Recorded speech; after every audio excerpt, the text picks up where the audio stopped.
చేసినటువంటి మార్పులను తప్పకుండా చేయాల్సిందిగా సభాధారం మీతో కూడా కోరుతున్నా అధ్యక్ష. ప్లీజ్ గౌరవ మహేష్ రెడ్డి గారు తర్వాత.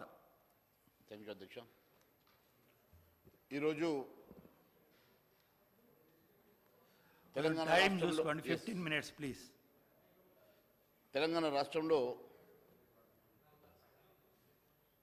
అవకతవకల అక్రమాల ధరణి పోర్టల్ని మేము దిద్దుబాటు చేస్తామని చెప్పేసి పిసిసి అధ్యక్షులుగా ఉన్నప్పుడు రేవంత్ రెడ్డి గారు చెప్పినటువంటి మాట నేను గుర్తు చేస్తూ ఉన్నాను.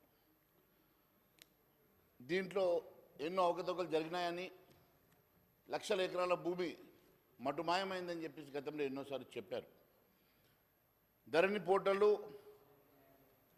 అప్పటి కేసీఆర్ సర్కార్ నవంబర్ 29, 2020 ప్రారంభించి అప్పటి నుంచి 3 ఏళ్ల కాలంలో దాదాపు లక్షల ఎకరాల బీఆర్ఎస్ లీడర్లు పేద రైతులను బెదిరించి తమ పేర్ల మీద రిజిస్ట్రేషన్ చేస్తున్నట్లు అప్పుడు ఆరోపణలు వచ్చాయి.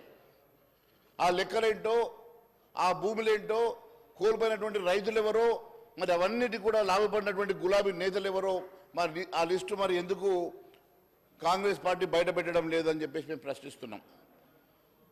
కేవలం లక్షల ఎకరాలు మటుమాయమైందని చెప్పడం కాదు, మరి నిజంగా లక్షల ఎకరాలు మటుమాయమైతే మరి అవి దాని మీద ఏం చర్యలు తీసుకున్నారు, ఆ భూములు ఎక్కడ పోయినాయి, మరి రైతులు ఎవరు, మరి కాజేసింది ఎవరు, ఇవన్నీ కూడా లెక్కలు మరి సభకు చెప్పాల్సిన అవసరం ఉన్నది. కేవలం కాకి లెక్కలు చెప్పేసి మీరు అవకతవకలు చేశారు, మీరు దాన్ని అడ్డం పెట్టేసుకొని లక్షల ఎకరాలు సంపాదించుకున్నారని చెప్పేటప్పుడు మేము ఒకటి అడుగుతా ఉన్నాం. ఎందుకంటే గౌరవ మంత్రి గారు కూడా చాలా స్పష్టంగా ఒక మాట చెప్పారు. ఏమనంటే మీ అంతరాత్మకు తెలుసు, మీకు తెలుసు, నాకు తెలుసు అని. మీ ఆత్మలకు తెలవడం కాదు, ఇక్కడ సభలో ఉన్నాం, సభకు తెలవాల్సిన అవసరం ఉన్నది. మీరు సభకు చెప్పకుండా అంతరాత్మలకు చెప్పాలనుకోవడం అది చాలా బాధాకరం, అది మంచి సాంప్రదాయం కాదు.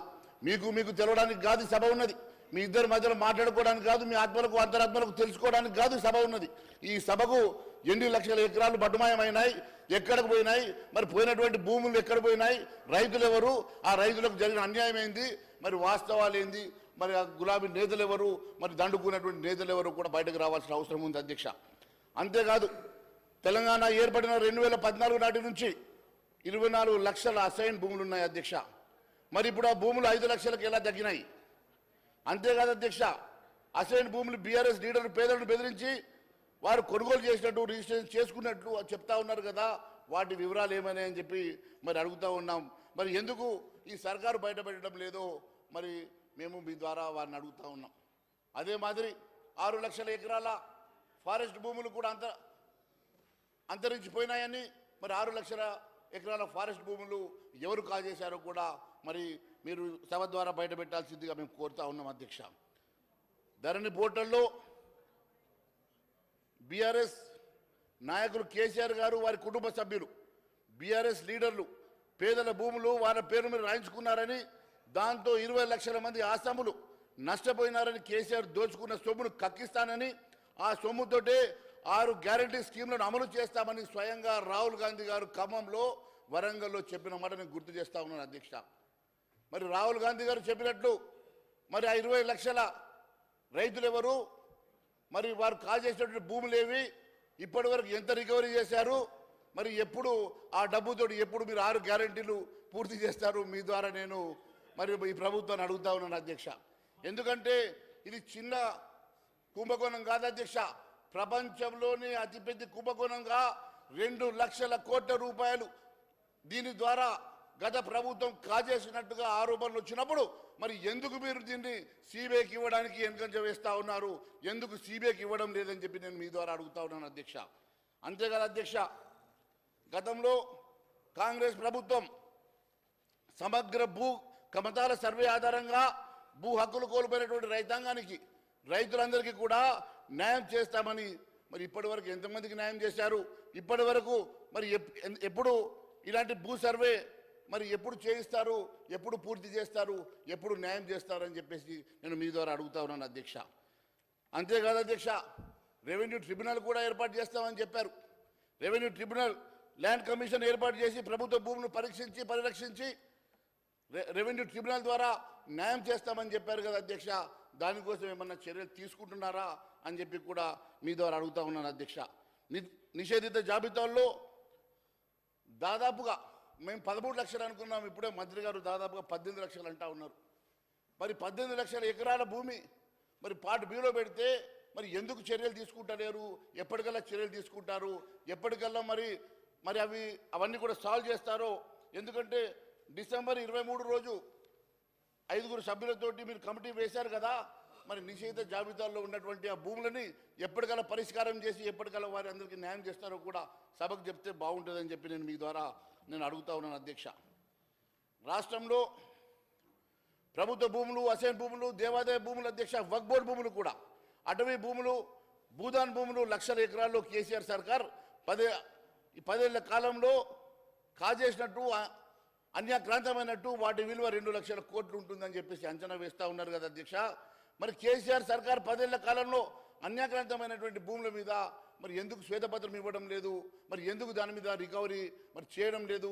ఎందుకు దాని మీద మరొక కమిషనో ఎంక్వైరీయో లేకుంటే సిబిఐకో ఇవ్వడానికి మీరు ఎందుకు జంకుతా ఉన్నారో దీని మీద కూడా దయచేసి సభకు చెప్పాల్సిందిగా నేను మీ ద్వారా కోరుతా ఉన్నాను అధ్యక్ష. మరి దేశంలోనే చరిత్రాత్మకమైన అతిపెద్ద కుంభకోణమైనటువంటి మరి 2 లక్షల కోట్ల రూపాయల కుంభకోణమైనటువంటి ఈ ధరణి పోర్టల్, దాని మీద మీకు ఎందుకు ఇంకా 7 నెలలైనా కూడా చర్యలు ఎందుకు తీసుకోలేకపోతా ఉన్నారు? ఎందుకు దాని మీద మీరు ఈ రకమైన నత్తనడక వేస్తూ ఉన్నారో మరి సభకు చెప్పాల్సిన అవసరం ఉంది అధ్యక్ష. ఎందుకంటే కేసీఆర్కి, కేటీఆర్కి, వారి కుటుంబానికి సంబంధం ఉన్నదని చెప్పి పదే ముఖ్యమంత్రి గారు ఈ ప్రభుత్వం చెప్పినప్పటికీ, మంత్రులు చెప్పినప్పటికీ ఎందుకోసమని చెప్పేసి దాని మీద ఇంకా నత్తనడక చేస్తూ 7 నెలలైనా కూడా చర్యలు తీసుకోలేకపోతా ఉన్నారో, ఎందుకు దాని మీద ఎంక్వైరీ చేయలేకపోతా ఉన్నారో మరి ఖచ్చితంగా ఈ రాష్ట్ర ప్రజానీకానికి మీరు చెప్పాల్సిన అవసరం ఉందని చెప్పేసి నేను తెలియజేస్తాను అధ్యక్ష. ఎందుకంటే సీఎం గారు రేవంత్ రెడ్డి గారు బాధ్యతలు చేపట్టిన తర్వాత 2వ రోజే ధరణి పోర్టల్పై రివ్యూ మీటింగ్ పెట్టారు అధ్యక్ష. అప్పుడు ప్రజలందరూ అనుకున్నారు ముఖ్యమంత్రి గారు రివ్యూ మీటింగ్ పెట్టినాక డెఫినెట్గా న్యాయం జరుగుతుంది, వాస్తవాలు బయటకు వస్తాయి, లక్షల ఎకరాలు బయటకు వస్తుంది, ఆ లక్షల ఎకరాల్లో మాకు న్యాయం జరుగుతుంది, భూమి లేని ఎంతోమంది నిరుపేదలకు ఆ భూమి అందుతుంది, తద్వారా వారందరూ కూడా సెటిల్ అవుతారని చెప్పి ఎంతోమంది ఆశతో ఎదురు చూస్తున్నటువంటి తరుణంలో మరి ఇప్పటి వరకు ఆ రివ్యూ మీటింగ్లోని మినిట్స్ బయటకు రావు. ఆ రివ్యూ మీటింగ్లో ఏం జరిగిందో మరి ఏ రకంగా వారు ముందుకు వెళ్తూ ఉన్నారో మరి ఎప్పటికల్లా దీని మీద వారు మరి ఒక నిర్ణయం తీసుకొని ముందుకు వెళ్తారో అని మేమంతా కూడా ఎదురు చూస్తూ ఉన్నాం అధ్యక్ష. అంతే కదా అధ్యక్ష,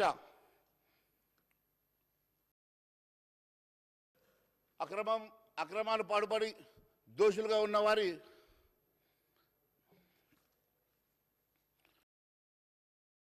అన్నిటికన్నా ముఖ్యమైనటువంటి అంశం దీంట్లో ఇంకోటి ఉన్నది అధ్యక్ష. ఈ పోర్టులు విదేశీ కంపెనీకి అప్పచెప్పినటువంటి అంశం అధ్యక్ష. ఈ పోర్టల్ని ఒక విదేశీ సంస్థకు అప్పచెప్పి ఇప్పటి వరకు ఐటీ మంత్రిగా ఉన్నటువంటి కేటీఆర్ గారు కానీ, రెవెన్యూ శాఖ చూస్తున్నటువంటి ఆ రోజు ముఖ్యమంత్రి కేసీఆర్ గారు కానీ ఇప్పటి వరకు ప్రభుత్వం వారి మీద ఎందుకు విచారించలేదు? మరి దీని వెనుక ఏ మంత్రం ఉన్నదో అర్థం కావడం లేదు అధ్యక్ష. ఒక విదేశీ కంపెనీకి ఇచ్చి యావత్ రాష్ట్రానికి సంబంధించినటువంటి భూములకు సంబంధించినటువంటి పత్రాలు, వారికి సంబంధించిన వివరాలు మరి మొత్తం కూడా ఒక విదేశీ కంపెనీ చేతిలో పెడితే ఆ విదేశీ కంపెనీ దీన్ని నడిపించినా కూడా వారి మీద ఇప్పటి వరకు ఎలాంటి చర్య కానీ ఎంక్వైరీ కానీ పెట్టించకపోవడం చాలా బాధాకరంగా ఉంది అధ్యక్ష. ఎందుకంటే తెలంగాణ ఏర్పడి భూమి రికార్డు పోలిస్తే ధరణి పోర్టల్లో దేవాదాయ వక్ఫ్ బోర్డులు 40% తక్కువగా ఉన్నట్టుగా, అంతేకాకుండా ఫారెస్ట్ ల్యాండ్ 6 లక్షల ఎకరాలు తక్కువగా ఉన్నట్టుగా తేలింది అధ్యక్ష. మరి ఇక ఇతర ప్రభుత్వ భూములు ఎన్ని లక్షల ఎకరాలు అన్యాక్రాంతమయ్యాయో స్పష్టత లేదని, మరి అంటే లక్షల ఎకరాలు బీఆర్ఎస్ భూ బకాసురులే మింగేశారని తెలుస్తుంది కదా. మరి అలాంటి వారిని పట్టుకోవడానికి కాంగ్రెస్ సర్కార్ ఎందుకు మరి వెనుకంజ వేస్తూ ఉన్నది? ఎందుకు దాని మీద మరి నిర్ణయాన్ని దాటవేస్తూ ఉన్నదో ఈ ప్రజానీకానికి చెప్పాల్సిన అవసరం ఉంది అధ్యక్ష. ధరణి పోర్టల్ నిర్వహిస్తున్నటువంటి ఫల్కాన్ సంస్థ ఒక విదేశీ కంపెనీ అధ్యక్ష. ఆ ప్రతినిధులతో రాష్ట్ర ప్రభుత్వం భూ అక్రమాలకు సంబంధించిన సమాచారం తీసుకున్నదా? మరి నిషేధిత జాబితాల్లో 2020 నవంబర్లో ఉన్నటువంటి భూములన్నీ, 2023 నవంబర్ నాటికి ఉన్నటువంటి భూములన్నీ, మరి ఎన్ని లక్షల ఎకరాల భూములు, వాటికి సంబంధించినటువంటి రైతులు, వాటికి సంబంధించినటువంటి వివరాలు ఏందో కూడా మరి చెప్పాల్సినటువంటి అవసరం ఉన్నది అధ్యక్ష. మరి వేవి కూడా మరి దాంట్లో ఎన్ని గోల్మాలు అయినాయి. ఫల్కాన్ సంస్థ ప్రతినిధులు మరి రాష్ట్ర ప్రభుత్వానికి అవన్నీ కూడా రికార్డ్స్ ఇచ్చారా, మరి సహకరిస్తున్నారా, మరి ఏ రకంగా మరి విదేశీ కంపెనీ చేతులు ఇవన్నీ కూడా ఉన్నాయి. దాని మీద మీరు ఎలాంటి చర్యలు తీసుకుంటున్నారో కూడా మరి ఖచ్చితంగా మరి ఈరోజు సభకు తెలియజేయాల్సిన అవసరం ఉంది అధ్యక్ష. ధరణి పోర్టల్ నిర్వహణలో ఫాల్కాన్ సంస్థ నుంచి కేంద్ర ప్రభుత్వ సంస్థ ఎన్ఐసి అధ్యక్ష నేషనల్ ఇన్ఫర్మాటిక్స్ సెంటర్ ఇచ్చేటువంటి ఆలోచన మీరు వారికి ఏమైనా ఇచ్చే ఆలోచన మీకు ఏమైనా ఉన్నదా? మరి అంతమంది సంస్థ ఉండగా నేషనల్ ఇన్ఫర్మాటిక్స్ సెంటర్ ఉన్నప్పటికీ కూడా మరి వారికి ఇవ్వకుండా మరి రాష్ట్ర ప్రభుత్వం ఏం ఆలోచన చేస్తుందో కూడా తెలియజేయాల్సిన అవసరం ఉంది అధ్యక్ష. మన రాష్ట్ర రైతులకు భూముల వివరాలు విదేశీ కంపెనీలకు అప్పగించే అసలు బాధ్యులు ఎవరు, ఆ బాధ్యులను ఏ రకంగా మనము మరి బయట పెట్టి ఏ రకమైనటువంటి శిక్ష మనం వేయబోతున్నామో కూడా చెప్పాల్సినటువంటి అవసరం ఉన్నది అధ్యక్ష. ధరణి పోర్టల్ సమస్యల పరిష్కారానికి తెలంగాణ ప్రభుత్వం తీసుకునేటువంటి చర్యలు కూడా ఒకసారి దయచేసి చెప్పాల్సిందిగా కోరుతా ఉన్నాను అధ్యక్ష. భూముల విషయంలో 2014 తర్వాత చేతరాతి పానీల నిర్వహణ మూలన పడగా మరి ఇవన్నీ కూడా 18 లక్షల ఎకరాల సమస్యలు ఉన్నట్టుగా సమాచారం ఇప్పుడే మంత్రి గారు కూడా చెప్పారు కదా. అవి కూడా మరి దయచేసి వెంటనే ఒక నిర్ణయం తీసుకోవాల్సిందిగా.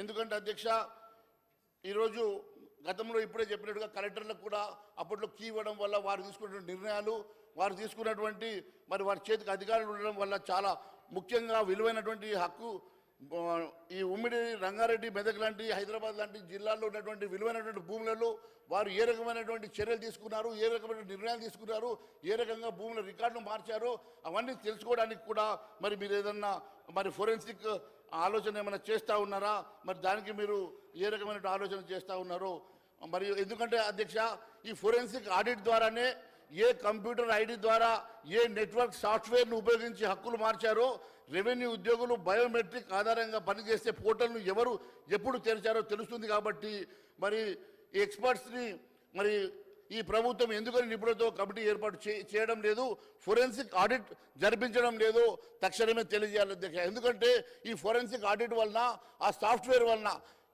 ఏ కలెక్టర్ గారు ఎప్పుడు ఆ సిస్టమ్ని ఆపరేట్ చేశారు, ఎప్పుడు యాక్సెస్ ఇచ్చిందో తద్వారా తెలవడం వల్ల ఏ రికార్డులు ఎప్పుడు మరి మాయ చేశారు, ఎప్పుడు చేంజ్ చేశారో తెలిసే ఆస్కారం ఉంది. కాబట్టి ఆ ఫోరెన్సిక్ ఆడిట్ కూడా మీరు చేస్తారా, అటువంటి ఆలోచన ఏమైనా ఉన్నదా, మరి ఉంటే ఎప్పటిలో గల చేస్తారో కూడా దయచేసి మీరు చెప్పాల్సిందిగా నేను కోరుతా ఉన్నాను అధ్యక్ష. అదే మాదిరిగా ఈరోజు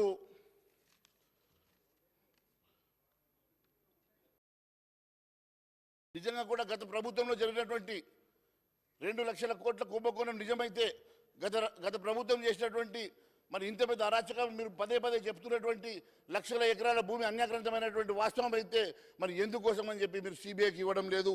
మరి భారతీయ జనతా పార్టీ ఖచ్చితంగా సిబిఐకి ఇది ఇవ్వాల్సిందిగా డిమాండ్ చేస్తూ ధన్యవాదాలు తెలియజేస్తున్నాను అధ్యక్ష. శ్రీ అక్బరుద్దీన్ ఓవైసీ సాబ్.